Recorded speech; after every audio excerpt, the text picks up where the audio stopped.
This month, Iran is marking 30 years since the 1979 Islamic Revolution.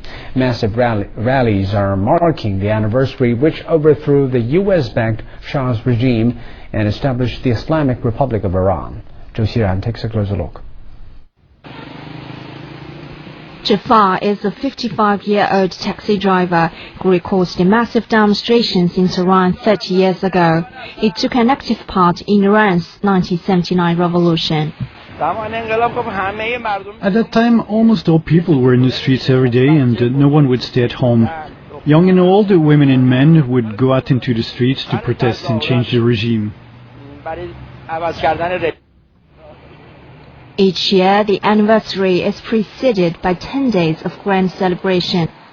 And the first day marks the return of the late Ayatollah Ruhollah Khomeini after 15 years in exile.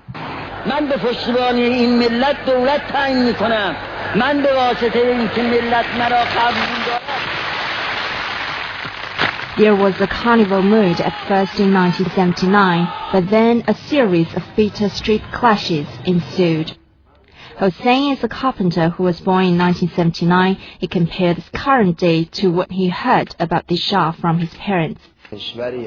There is no country or land in the world that is free from troubles, but comparatively, we were under domination back then, and we are not now. We are independent and have made great scientific progress and have modern technology.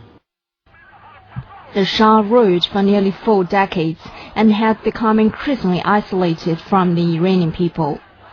Following the 1979 storming of the U.S. Embassy in Tehran, the United States broke off relations with Iran, a diplomatic row that continues to this day.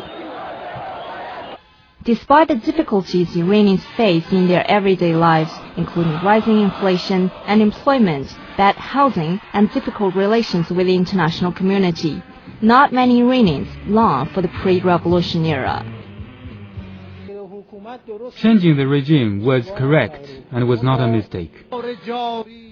30 years on, Khomeini's return to his homeland and the subsequent Iranian revolution is considered one of the central events in the late 20th century. Zhou Xiran, CCTV.